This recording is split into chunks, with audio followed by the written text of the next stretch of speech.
We's about to have some fun. Oh yeah, I don't think it's going to be a problem talking. Okay, here we go. Well, good afternoon, everyone. It's ATI's lunch break, and it's a little afternoon, and I am Sam Arce, also known as Broadway Sam, and I have to tell you, I am so excited because we have a wonderful guest, Doug Trapp, who is in our next huge production, Titanic, which we're going to be talking about, and Doug is going to be talking about his career, his being involved in his role in Titanic. And you are playing J. Bruce Ismay? Ismay. All right. Yes. Who was the owner of the shipbuilding company, White Star. White Star Line. And we're gonna talk about that. We're gonna talk about your career, your connections to ATI. Sure. Your partner who is really connected ATI, very connected, and so yes. we're gonna let in on that surprise. Okay. We're gonna talk about rehearsals. Yep. We've been having a lot of fun because we have so many little connections here and there, and we've been kind of fanning out about Broadway with all the Tonys that just happened and Yep. shows and all the fun things.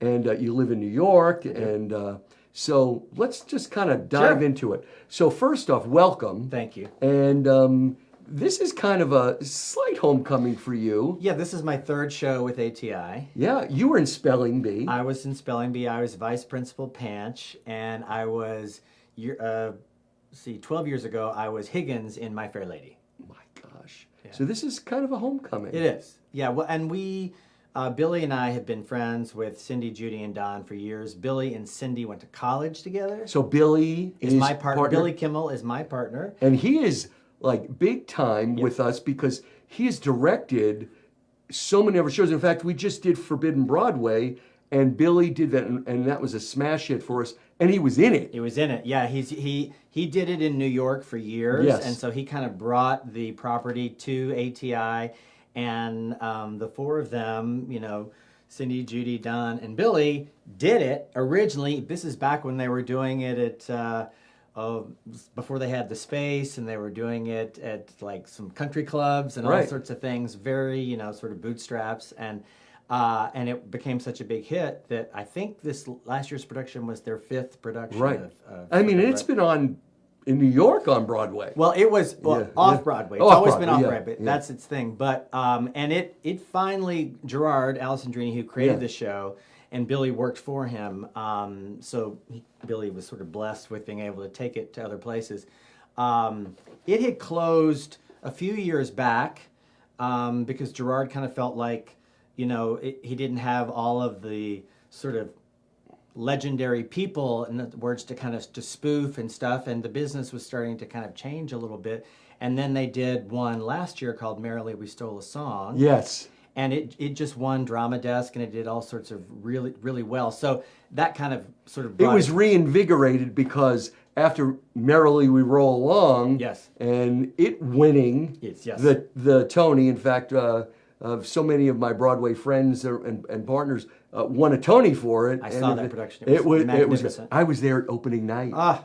It was magical, but there were fun things to spoof about. Oh, sure. Well, and there's always fun things to spoof about. All you have to do is open up playbill.com, and there's always going to be some news about who's talking about what. If you saw the Tonys the other night, Jonathan Groff, Yes. who is on Broadway right now, Playing Bobby Darin in Just in Time, and he's incredible. And then they did a Hamilton 10-year reunion. Yep. And he was incredible. So he did two different things, but he came at Bobby Darin and he did Mac the Knife, and there's Keanu Reeves. And he jumped up on and jumped the right chair. on him, and there's Keanu. Like it was amazing. And I think he's going to be in a play. I think Waiting for Godot. Oh yeah, Jamie Lloyd. So yeah. So incredible that you have that connection. And you're originally from the Midwest, aren't you? From Nashville. I'm actually originally from Nashville, Tennessee. Yes. So the good old mid-southern region there. And then my other life is I'm a creative director in advertising. Wow. Yeah. Where'd you go to school? Well, I went to college in Memphis, Rhodes College, and then I went to art school in Atlanta. And then moved to Minneapolis and was there for. So you've been kind of all around. I have. Nashville, Georgia Georgia to yep. I had a lot of different weather patterns yes, too. and I had a stint in Greenville, South Carolina, which then pushed me into Minneapolis. My for those of people old enough watching this show, I wanted to be Darren Stevens on Bewitched. Really? Yeah, yeah. I can see that. Right, and because he was. So you take that mustache Yeah. off, I can definitely see And it. he was always going toe to toe with Larry Tate. Yes. His wife, Sam, always Yeah. came up with the winning Yeah. slogan at the last minute. And I was fascinated with advertising. And so that's why I went to art school for But you're that. aging yourself because you're young. You had to have been seeing reruns. Let's go with that. Yeah, I'm going to go with that. Well, I know I'm older than you. I don't know. I'll be 63 in next month. Okay. All right. Yeah, you are. You're a Yeah, little. see, I got you there. You got me. Yeah. But no, anyway, I went to Minneapolis and I was there being an art director full time for 10 years. And real quick anecdote, I did the AIDS ride from Minneapolis to Chicago. Mm-hmm. And this was in 96. And I truly had an epiphany. It was like, life's too short. And my best friend had said, "What's your dream?" And I said, "To be on Broadway." And he just sort of casually said, "Well, what are you doing about it?" So he poked you. He Yeah, said, and I was like, and so that, and doing the AIDS ride and realizing life is too short. So that put in motion, I did this thing called The Artist's Way, which is this wonderful book. And I did it as sort of a class with friends of mine. And basically it's about following your dreams and your passion. And 2 years later, I walked into my boss's office and said, "I quit." And I was a big deal art director in Minneapolis. I mean, Wow. I'd won 6 Clios and tons of awards and so. But I had been singing with the Twin Cities Gay Men's Chorus, shout out, for years, and I had done. And in college, I had majored in theater and media arts. yeah, so you had a background. Yeah, It wasn't like you just No. all of a sudden, No. because it'd be different if you had an epiphany and no talent. Yeah. So No, you had an epiphany with talent. I was doing, musicals in high school, Gotcha. like Yeah. any, theater kid. What musicals did you do in high I school? did Bye Bye Birdie Good and one. Godspell Yes. and Oklahoma. all the kind of the classics, right? And then college, and in college, I mean, it was then next level. So Yes. freshman year, I did Candide. Really? I didn't play Candide, but I did the Candide. And then my junior year, we did Sweeney Todd, and I played Tobias. And this was in Wow. '83. The show was on Broadway in '79. I know. So Saw it. Our music director and director Tony Garner, who may rest in peace, passed away many years ago. He was my advisor, and so I'm performing with professionals from Memphis, and Memphis has Theater Memphis, which is probably not too dissimilar to the Civic. It's one of the best community theaters in the country that has professional level talent. So when you're in college and then you're getting to actually Yes. play with people who are playing age appropriate roles, not Yeah. college students Right. playing 50-year-old adults. And so I'm playing Tobias, and I'm with Ann Sharp playing Mrs. Lovett, and Tony played Sweeney, and it was like, oh, this is the business. And that still, to this day, was one of the greatest musical experiences of my life. And so that really got the ball rolling. So you were bitten by the conceptually. bug early. Yep. I had that similar experience. Junior high school, Sure. doing all that. In high school, my last show was Pippin. Ah. And then when I went into college, again, next level, I did a play called The Shadow Box. Oh. And then, I was doing some community theater. Then I was doing, I got involved with the theater company. We were doing some things in Long Island that we took to Lincoln Center. We did Damn Yankees. Oh my God, I love that Outdoors, show. the outdoor theater. And then I did Fiddler on the Roof. So I had a lot of fun. Yeah. But then my epiphany was, Yeah. yes, I had the talent. Yes, I was pretty good at this, but I also wanted a life. And I shifted and went into the military. So, Oh. yeah, so I went, but you do find your give back. So that's why I'm doing what I do. Yeah. So, I get it. So you decided at a later stage in life. Mid-30s. Were you with Billy at that time? No. So what age did you meet Billy? So that's what. That's how you got to me. Yeah, because I then decided, I'm going to quit my job and become an actor. And my boss said, literally held $1 and said, "Well, let me know whenever you want one of these again." And I'm Did you thinking, have a little something put aside? Yeah, sorta. I mean, not too much, but I was kind of just sort Enough of, that you could yeah, you yeah. survive. And I owned a house, and That was good. When I turned 30, I was going to buy. So I was one of these guys who's like, I'm going to do this by this time. Yeah. Da, da, da, da. And then But you didn't have someone in your life at that no, point. because quite frankly, my job was, as they say, Was my your job life. was my mistress. You know, how Yeah, they say that. yeah. It was. I was that guy who was, and for people, the TV show 30 something, and Yeah. I was those guys staying late at night at the ad agency, coming up with the campaigns. We got to get the business. I'm a very driven person, and But there was no balance. no, there's no balance. It was all my sort of hobby was being in the men's chorus, which was wonderful. But quite frankly, I then started realizing I miss being further downstage and getting to sing some of the lead solo stuff, not just being in the ensemble all the time. And so I started taking acting classes again in Minneapolis, and then my teacher said, you need to go out and audition for Chanhassen Dinner Theater. And Chanhassen is one of the best dinner theaters, much like a Beef and Boards in Minneapolis. And I was like, well, what if they offer me a job? And he's like, Take it. well, he's like, just go audition, And I was See like, what happens. Yeah, and so I went and auditioned for, I don't remember what it was, but Mike McGowan, who's now a legendary performer on Broadway, was in the room singing before me, and I heard him. I was like, okay, I better Step up your game. It inspired you a It bit? inspired me. So I went and sang, and Michael Brindisi, may he rest in peace, he passed away Yeah. this past year. Yeah. He was like, who are you? Where have you been? And I was like, well, I'm just kind of getting back into this. So I kind of got on his radar a little bit. And then I started doing community theater. I started Theater in the Round, various non-equity theaters in Minneapolis that were really good. And then 3 weeks after I quit my job, I was the swing and in the ensemble for a little night music at the Ordway. So all of a sudden, 3 weeks after I've left my job, I'm now working at the Ordway in St. Paul, and about 2/3 of the cast was from New York. And so, Isn't that something, though? You quit your job, yeah, not knowing what was going to happen. yeah, and then it just kind of presented itself, and so I If felt you're like, a person of faith, you must have been saying, God has well, honestly, I get a little choked up because I was very Yeah, much you like, should. thank you, like this is supposed to be happening.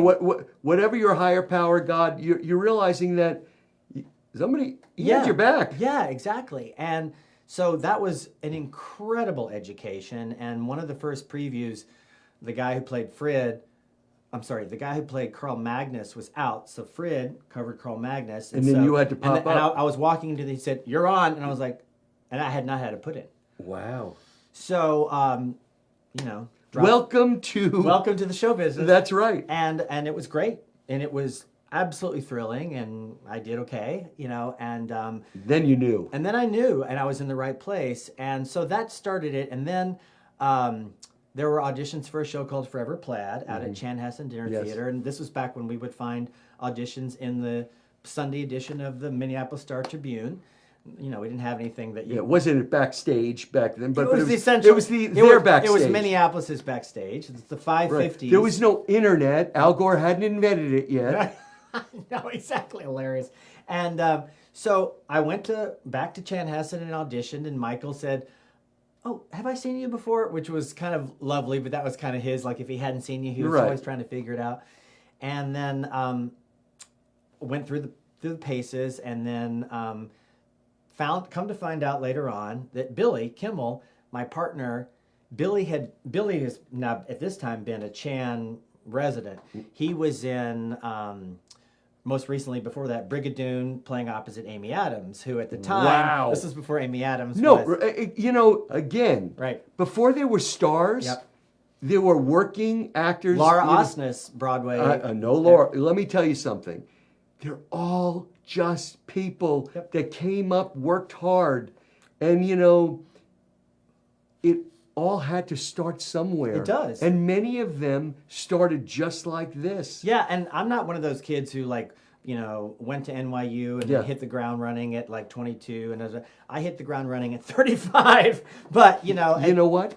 There's something to be said about that. Well, no, it quite frankly, I think the reason that it's worked for me is because I had enough life experience to understand, and I've been very successful with a TV and film career, and Yes. because of all of my life experience, understanding when you're going to play the boss or the attorney You had life experience. You know, Michael and I last week when we talked about that, Michael, it was so great. Michael went to NYU and he went with one of my besties, who's the executive director at the York, my friend Marie, and so Michael actually had left NYU but came back. He had taken a class or two because he wanted to get an MFA to become a director. Smart. So now he's going back with younger people, but he brings all this life experience, and he shared that, and then now he's in the program. But you, same thing, you're bringing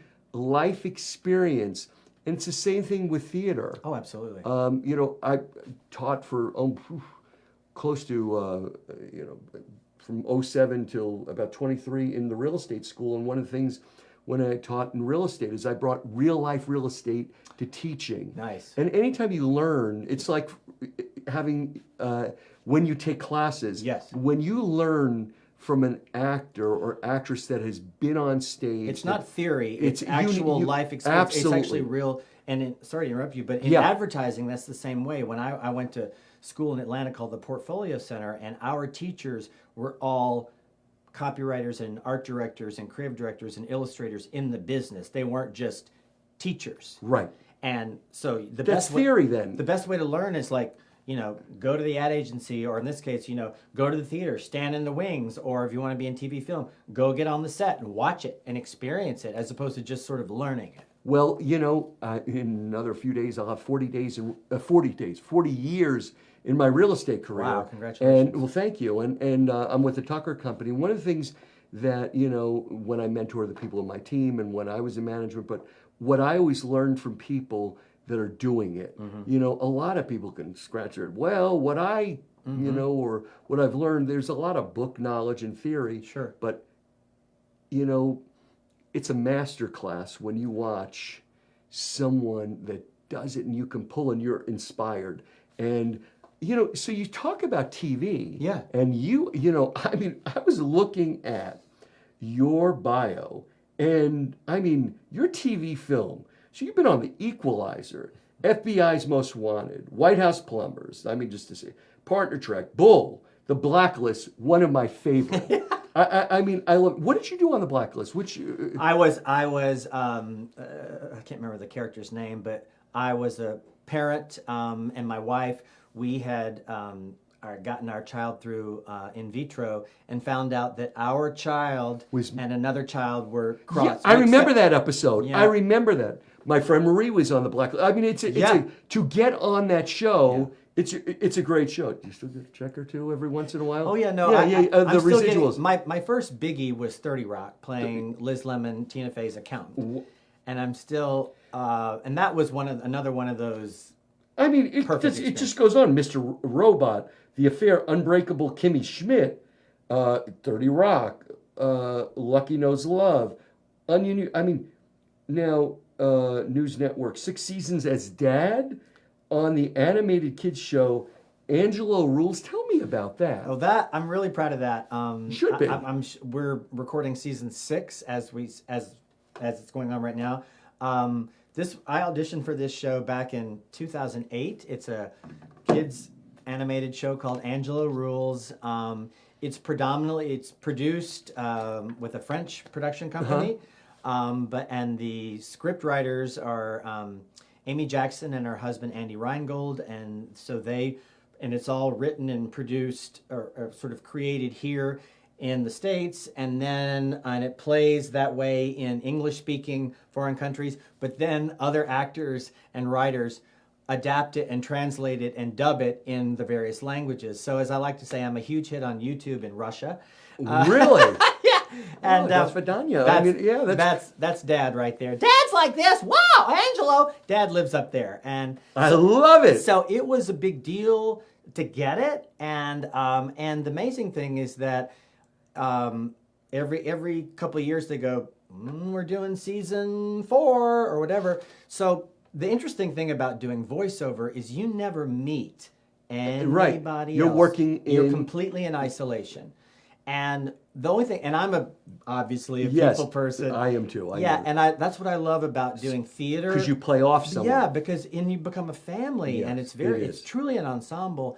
And voiceover work, I absolutely love it because they allow me to just kind of, okay, you say it the way it's done, and now sort of riff Work and do with it. your Yeah, thing. do your thing. And which is really wonderful once you kind of understand the sort of the guardrails of the character. And the real honor in that was, for me, was I got cast, and then they started to understand who I was, and they started writing the character for my skills. More for you. Gotcha. Yeah, and so I'm on. We're recording season 6, and so anyway, go to Angelo Rules on YouTube, and you can watch it. And I'm the dad. Do you have any nieces or nephews? Oh, yes. And so you must be pretty cool as far as they're concerned. I'm.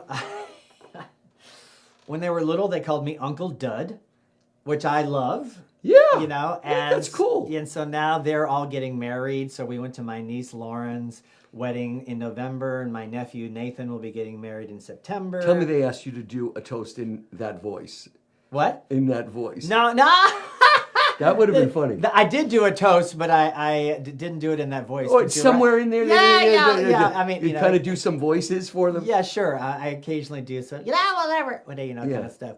Well, be Because careful, you can Sam. go in and out of anything. Yeah, if you give me an inch, so be You're gonna careful. take it. Yeah. Billy's rolling his eyes right now if he's watching. Billy. Hey, you know. But He's no. a professional. Yes, and for those actors out there who understand, we're in a self-tape world now. Yes. Things have changed since the pandemic. There's good and bad. You know, one of the things that I've been told, and that's true, is you used to go in and You went into a casting director's office. and the casting director kind of got to know And, you. yeah, and there's this. And this, you had this relationship, that and that was really good. Yeah. Now they've got hundreds and hundreds of people, so Thousands. Thousands, and that's the challenge. It's the challenge overcome, and yeah. and the heart, because any of this kind of stuff is a people business, Yeah. and let's be honest, and it's a relationship Right. business. And then, so now you have to rely more on your agent and to really go in and sell you. So before you had a shot because you could get in front of the casting director. Yeah, and because they're build that. gonna be behind the camera, and they're gonna instantly, when you just have little questions before the actual, we're rolling tape, and then they'll say, if they liked it, they're gonna go, "Now you're available, right?" Yeah. And we don't have any of that now. Nope. We literally have the tape.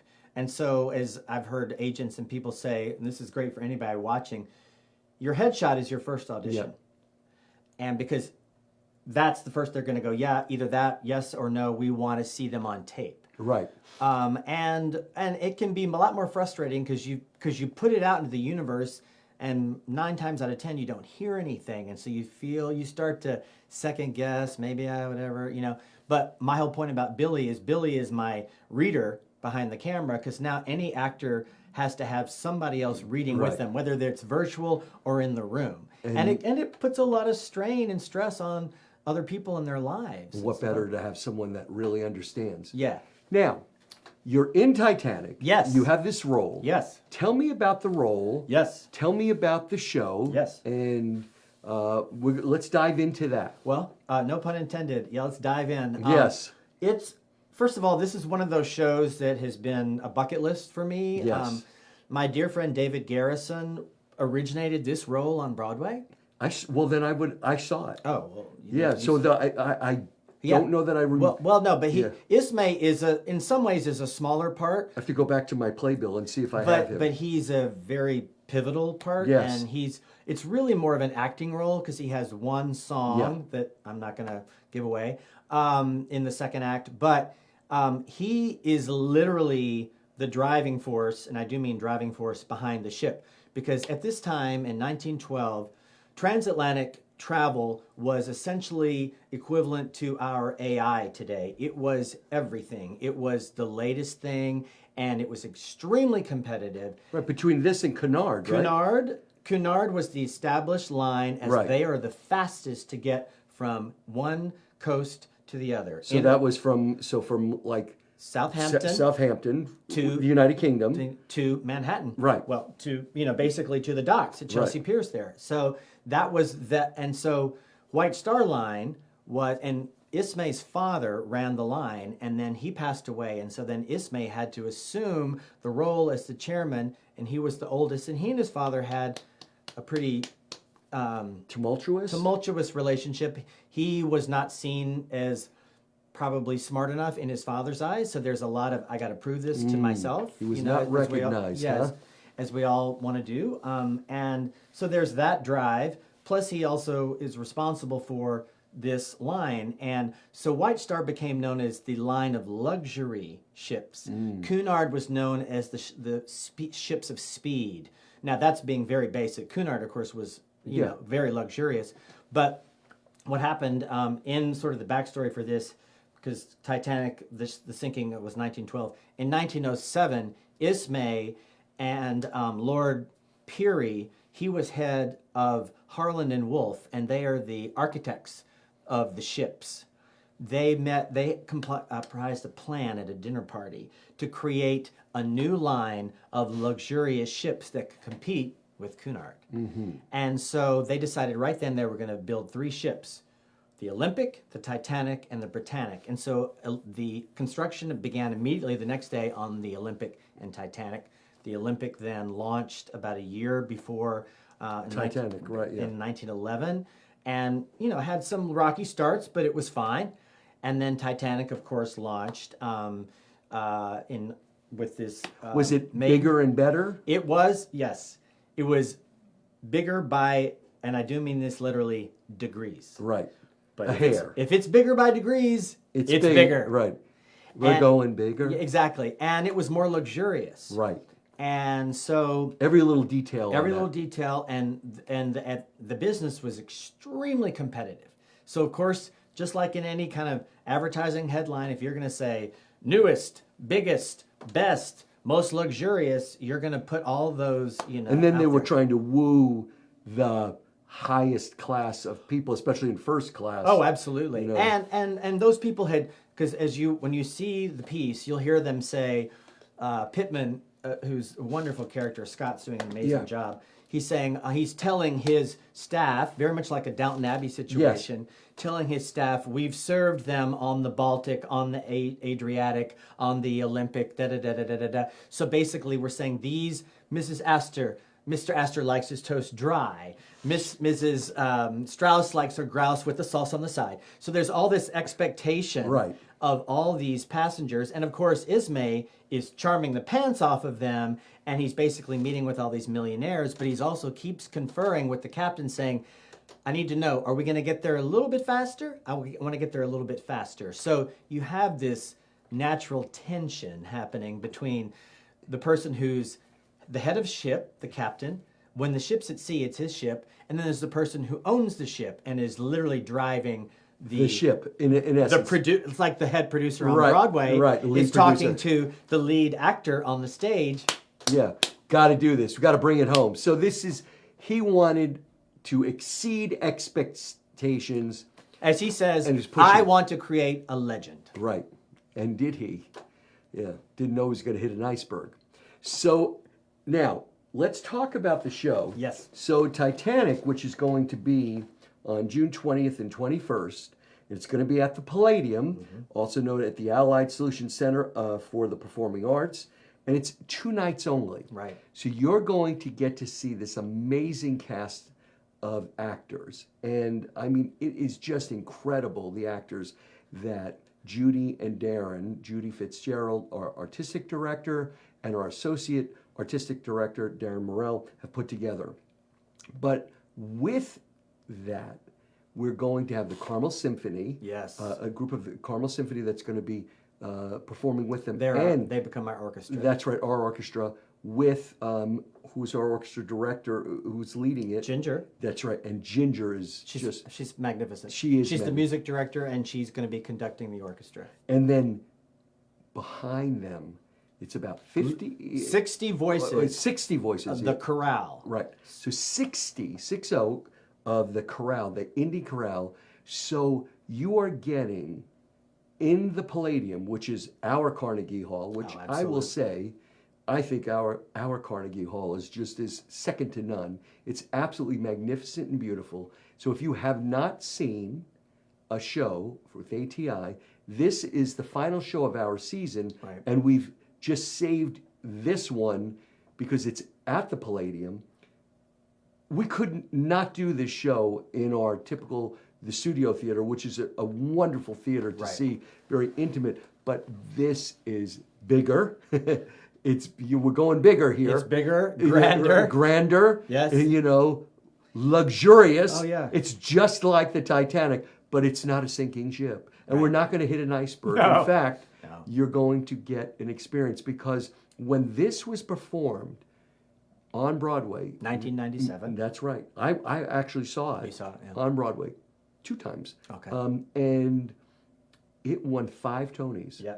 It swept. It won Best Musical, Best Music and Lyrics, Best Book. Book direction. Yeah. And then I probably think it was something- costumes. Maybe so. That's probably right, Yeah. because- So for a show to win 5 Tonys, Oh, yeah. and we just had the Tonys the other day, and nothing won 5 Tonys. Yeah, I think maybe somebody won 4. 4, right? Yeah. So you're just going to have an incredible opportunity. So how do you get tickets? Well, you can either go to atistage.org or call 317-843-3800. There's not all seats there are just incredible, whether you're on the floor, whether you're on the boxes in the mezzanine. The sound is absolutely incredible. And I want to say some other things about this show. So you're seeing a show, it's a musical, but there's an operatic side to it. I was just going to say, it actually feels like an opera because as we're rehearsing it, and right now Ginger's playing the piano, which is kind of, like an inch compared to, a full yard of what we're getting, because it's going to be she's going to be on piano, but there's going to be a full orchestra. So we haven't even heard it yet. Well, we had the other night at our gala. Yeah. So last Thursday night, I'm going to talk about our gala, but at the other night, they did a little sneak performance, just kind of Right. to tease our gala, which was sold out, and it was absolutely magnificent. Yeah, it was great. And they sang a few of the pieces, had some of the chorale, and a little bit of And a few of the actors there. Yeah, a few of the actors. Right. There was Devin was there. Great. Jacob was there. Yeah. I was going to say the talent pool in this show, and I'm from New York. Right. When I leaned over to Darren about halfway through our first music rehearsal, and I said, It's incredible. "You guys cast this show. It's perfect." It's incredible. It's, as I say, Broadway in your backyard, Yep. and then some. So if you haven't seen, you don't want to miss out. And if you have seen, you are going to thoroughly enjoy this opportunity. It's just going to be an experience. That's what I want to say. So my suggestion is get your tickets, make a night of it. Get them quick. Yeah, get them quick. Because they're actually selling extremely well. fast. Yes. That's right. Book a dinner. We have so many wonderful restaurants in Carmel. Get a reservation. Come. It's going to be The show's at 7 o'clock. 7:30. 7:30, right. Yeah. No, because I had to check because I was Right. like, "Is it 8? It's Yeah, at 7:30." It's 7:30. So you can have a nice dinner. Be there. Park. Go in. It's just a magnificent venue. The other thing I wanted to say is that you are getting actors, as I said, there's local people that you're going to recognize, people that we've had from ATI, and there's some people that they're making their ATI debut. Yeah. So what's amazing is that they've brought all this talent pool together, and what they're able to do, the rehearsal time is how many weeks? It's about two? We have 2 weeks of Rehearsal. Well, actually, technically, you'd say 3 weeks because we have just the 2 shows. Right. Normally, it's like that amount of time with like another 3 weeks of show. Right. As far as the normal schedule. But yeah, no. So we are. What's today? We are literally halfway through the. Where are you rehearsing right now? At the farmers market. Yes, space. because you had to have more space than our normal space that we do. So this was something, and it takes a village to make this happen. Yep. And that's why I want to do some shout outs. So where are you staying here? Oh, I'm staying with Linda and Don Katz. Okay. Yeah. Linda G- Goki and Don Don Katz. Well, so I want to big give supporters. Thank give it you. a shout out for them. It's because of people like Linda and Don Yep. and so many of other of our supporters that allow our actors to have a place, a comfortable place to come and Amazing. and that's what we had. So we had our gala the other night. It was magnificent. It was at the Hotel Carmichael. Oh, yeah. It was magnificent, sold out. We had, first off, I want to give a big shout out to everyone involved. First off, everybody that came, thank you. We could not do it without you. ATI is our resident company here, and we are an equity theater, but it's a non-for-profit. So we're only able to give you this quality shows with the generous support of our board, our patrons, the generous donations that we get from the grants that we receive, the Crystal DeHaan Foundation and the grant that we've got from them. It's all this. It's a village. It takes a village to make this happen. And the people that come behind it help us with the actors that help with housing, vehicles, food, just you name it. Yeah. We could not do it without us. Just some special shout outs. In our gala, there was so much attention to detail. We had such a wonderful evening, and there was entertainment. Like I said, we got to showcase the Titanic. We had so many special surprises. Special shout out to Randy Sorrell. Randy painted a magnificent painting that showcased many of the shows that we did, and that was auctioned off. He had donated this painting, and that came to ATI. There were so many wonderful donations from our community that the monies came to our company, that ATI, where we're able to give you the quality. And that's what it's about. We want to give you the best quality, Broadway in your backyard. In fact, and as you know, Broadway Sam, I go to New York all the time. I see all these shows. But one of the things that I tell you is that you have so much good quality theater. And Meg Osborne and her team did a magnificent job. Her husband Brad too, right by her side, and her team with her staff and our board and the gala committee, just to put a magnificent gala on. I mean, everything as people left, they got a nice gift box with all kinds of things that were donated by our community, and it was just wonderful. I am so proud of being part of ATI, being on the board, having the actors being proud to be part of our organization. Oh, yeah. And like I said, in theater they say there are no small parts, only small actors. Play well your part. Well, even behind the scenes, there are no small parts. Everything counts. And I hope that you have an opportunity to come see Titanic, our next show. And if you haven't already, season tickets are available. In fact, mine just came in the mail. Just got my season tickets.